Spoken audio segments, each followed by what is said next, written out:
السلام عليكم. انا سميتي غيتا وفي عمري 22 سنه.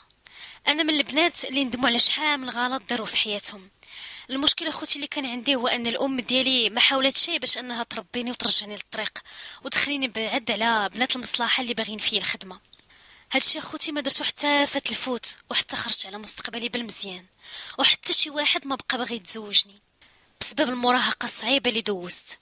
المهم البنات، انا كبرت في عائله بسيطه وفقيره في مدينه جديده، وباش ما نكذبش عليكم، انا خوتي كبرت مع الام ديالي في ظروف اللي مزريه بزاف.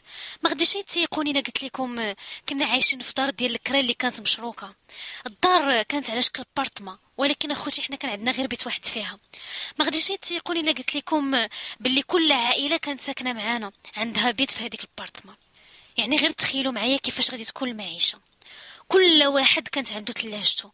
اش غنقول لكم، كانت عنده ثلاجته كيسرتها بالقفل باش حتى شي واحد يعني ما يهز الاخر يعني الماكله اللي كيشري، حيت كل شيء كان مخصوص لدرجه كنا كنبداو كنشفروا لبعضياتنا حتى الماكله. والحل اللي لقاو هاد العائلات هو انهم يديروا القفول للثلاجات. هادشي اخوتي كنحكيه لكم يعني باش نقربكم من الحاله اللي كنت فيها. لا قرايه لا خدمه. حاولت انني نقرا شويه بحال البنات، ولكن اخوتي ملي داز السنين يعني لقيت راسي خارجه من الاعدادي ما في يدي لا دبلوم لا نيفو لا حتى شي حاجه. ولكن الحاجه الوحيده اللي خلتني انني نستمر ونتعلق بالحياه، يعني في ظل هاد الظروف ديال الفقر اللي كنت عايشه فيها، هي اخوتي العلاقه ديالي برشيد. رشيد اخوتي اللي كان ولد الدرب، كل شيء كان كيخاف منه.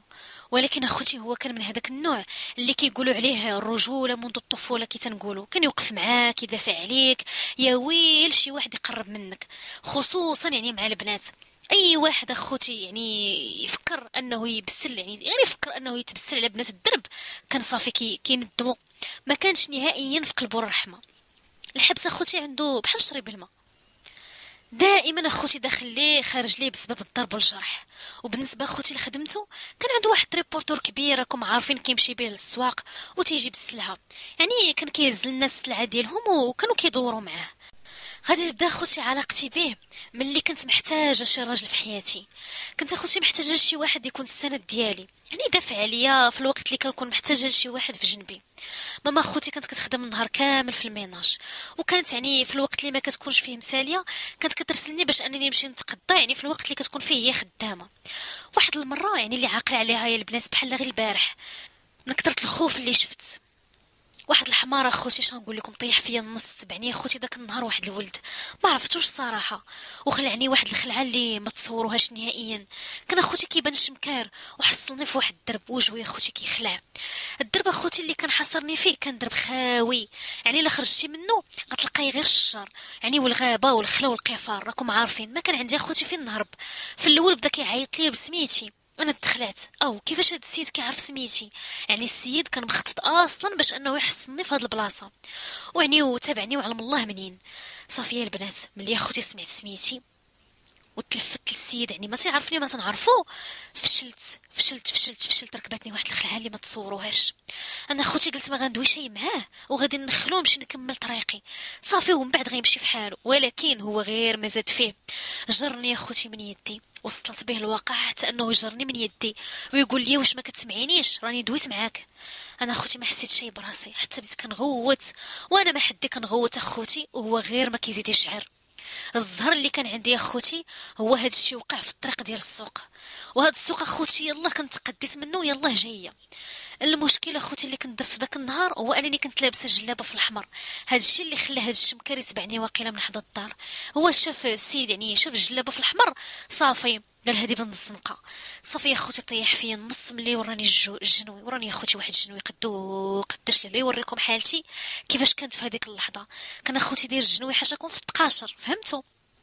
انا مرقت وجمدت في بلاصتي، ما بقيتش عارفه ديك الساعه شنو غادي ندير.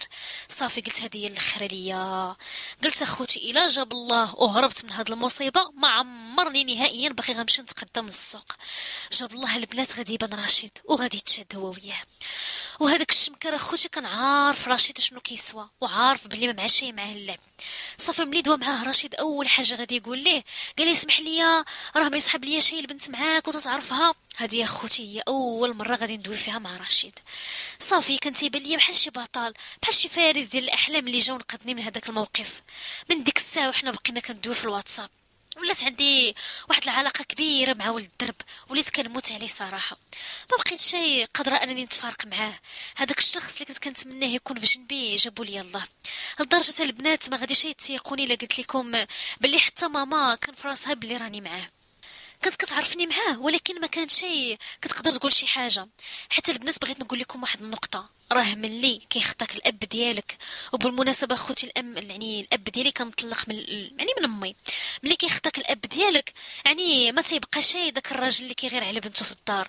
اش غنقول لكم، انا صراحه ما تنعمم شي، ولكن ماما كانت من هذاك من النوع، كانت من النوع ديال العائلات اللي ما مسوق شي يعني لبنته، فهمتوا، ما مسوقه شي لبنتها، واش مصاحبه واش نعرف شي واحد، ما عندها حتى شي مشكل نهائيا. المهم البنات بقيت معاه حتى غادي نغلط معاه. تما خوتي غادي تقلب لي حياتي كامله وغادي تبدل كاع ديك الفرحه اللي كنت تخيلها خوتي تقلبت عليا، بحال الا كنت مغيبه وصرفقتيني. تما البنات عرفت بلي راه طحت في اكبر مصيبه، وقعت لي اكبر شمس عشيه كيف ما تنقولوا. عرفت بلي راني تقولبت واحد التقوليبه ما منها شي جوج. حتى خوتي رشيد ملي سالا مني غادي يلوحني بطبيعه الحال، لحني بحال الا ما عمرني كنت، بلا رحمه بلا شفقه. عييت اخوتي من نتوسل ونترجى، ولكن السيد ما تعرفش شي حاجه سميتها الاخلاق. اصلا شنو كتنتظري من واحد شمكار سمع انه يشفق عليك ويحن فيك؟ قلت لكم هو عنده دخل للسجن، يعني دخل الحباسات بحال شرب الماء. السيد صافي لاحني. انا بحكم اخوتي التجارب ما كانوا شي عندي، ما كان شي عندي اللي ينصحني واللي يرشدني واللي يردني للطريق، يعني لقاني فريسه سهله كيف ما تنقولوا. ايوا يا خوتي مشيت حاولت اني نتكلم مع الام ديالي على الاقل يعني نقعد من تحت الراس ونحس باللي معايا شي واحد. ولكن للاسف اخوتي بغيت نقول لكم صدمت صدمه كبيره، وعرفت بلي الام راه اش نقول لكم، راه ما اش نقول لكم لا يعول عليا كيف ما تنقولوا. قالت لي يا عومي بحرك انت اللي بغيتي، قالت لي ايوا تحملي مسؤوليته. قالت لي ملي كنتي كتخرجي وتدرجي معاه كنتي فرحانه وعاجبك الحال، ودابا قالت لي ملي قضى غرض ولاحك عاد جاي قالت لي تفكرتي مامتك وباغا النصيحه، قالت لي دبري راسك. ماما خوتي داز عليا واحد العام ديال العذاب والتكرفيس نعاودش ليكم. حتى غادي يجي اخوتي واحد السيد يخطبني، صافي انا ديك الساعه دارت بيا الدنيا. اش غادي نقول لها اخوتي؟ واش نصارحوا بديك العلاقه اللي كانت عندي، ولا نكذب عليه يعني حتى يعرف بوحدو الحقيقه، واللي بغى يوقع ديك الساعه.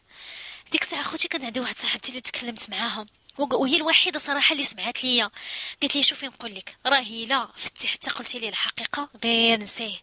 قالت لي راه ما عمرك نهائيا غادي تشوفيه من بعد. قالت لي راكي عارفه المغاربه كيفاش يفكروا، راه عندهم ديك المساله ديال الشرف شي حاجه يعني مقدسه. درت اخوتي بريها ودوزت واحد العرس زعما على قد الحال، والسيد تا هو كان خدام ولكن للاسف ما مستقرش. دار لي اخوتي على قد عرس على قد الحال، ومشيت معاه في نفس النهار.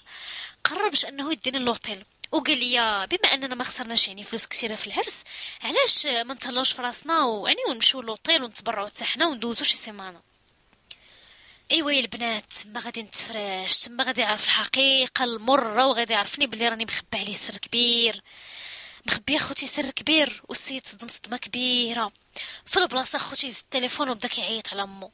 انا بقيت كنقول لي الله يعطيك ستار، غير صبارك باقي معصب، غير سمعني غير نشرح لك. يعني وقدرت انني نشد ليه يديه. ملي اخوتي شديت ليه يديه بقيت جالسه وكنزاوق ونبوس ونطلب، وقلت لي هذاك الشيء كامل اللي وقع ليا راه كنت غير ضحيه ديال الصغور المراهقه. ترجيت وقلت لي وحده بحالي شنو غادي دير في نظرك؟ قلت لي واش ما حقش انني نتزوج؟ واش وحده غلطات مع واحد يعني وتفلى عليها؟ واش ما عندهاش الحق حتى هي دير راجل وحتى هي دير وليدات يعني وتبدا حياه جديده؟ قلت لي حتى نتوما الرجال راكم كتغلطوا مع بنات الناس مع شحال من وحده، وفي الاخر ملي كتبغيو تقرروا تتوبوا راه كتمشيو تزوجوا بواحد بنت الناس اللي ما عمرها غلطات. قلت لي حتى انا بحال هكاك غلطت. قلت له اسمح لي بزاف وبديت كنترجع. بقيت اخوتي كنبكي وهو بقى غير تيشوف فيا وتيسمع. وقلت لي عافاك لما سترني، قلت لي وراه ربي غادي يسترك وربي غادي يجازيك. قلت لي والله ما غادي يخيبك سيدي ربي، غير دير معايا المزيان. صافي اخوتي غير اخوتي قلت لي ربي غادي يسترك، جاب الله ولله الحمد. كان السيد متدين، وافق باش انه يسترني. ما تصوروش ديك الساعه الفرحه ديالي قداش كانت. واحد الجمله كنت عاقله عليها مزيان مزيان قلتها ليه، قلت ليه الا سترتيني يا ولد الناس ما عمرني غادي نسى ليك هذا الخير. قلت ليه غادي نطيعك وغادي نكون، قلت ليه عبده بيني زعما غادي نكون عبده ديالك، دير فيا اللي بغيتي. ما عمرني قلت ليه شي نهار غتشوف مني شي نهار كحل. وافق اخوتي. وهذاك النهار اش غنقول لكم، كملت معاه من داك النهار، كملت معاه الحياه ديالي طبيعيه عاديه. ولكن السيد بقى دائما عنده هذيك الفكره في راسو، يعني بلي انا فاقده الشرف ديالي. بقى تيشوف فيا واخا هكاك بواحد النظره دونيه كيف ما تنقولوا، بحال الا كيشوف شي وحده من بنات الزنقه. وليت اخوتي عايشه معاه من بعد العذاب بواحد الدرجه ما تصورش.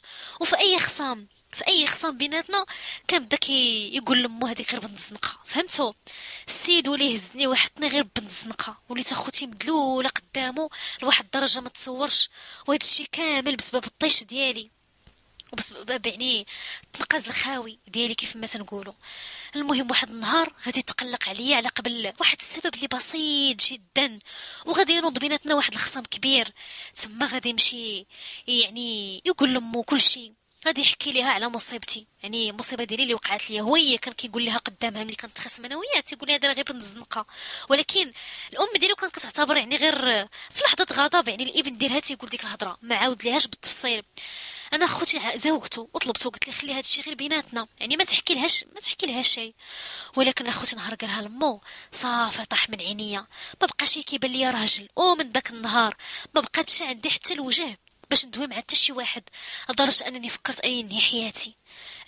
فكرت انني صافي ننهي حياتي، وتنقول صافي حياتي ما بقات ساويه حتى شي حاجه بسبب غلط بسيط اخوتي والطيش ديال الصغر.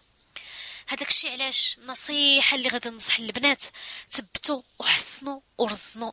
ما تمشيش مع حتى شي راجل، ما تثقي في حتى شي واحد نهائيا من غير الى جل داركم، من غير اختي لا جل داركم عاد تثقي فيه. وتا كاع درتي معاه الخطوبه ودرتي معاه التعارف وداكشي كامل وما تمشيوش معاهم، راه كاينين شي ولاد الحرام تيثبتوكم بهذيك المساله ديال التعارف وديال الخطوبه. ودابا حنا قريب غنتزوجوا وصافي غير ماشي مشكل، راكي وليتي حلالي ومرتي، راه كاين اللي كيمشي معاك حتى كيف ما تنقولوا حتى لهاد النيفو باش يزيد يطمع اكثر واكثر، ومن بعد كيسوسك.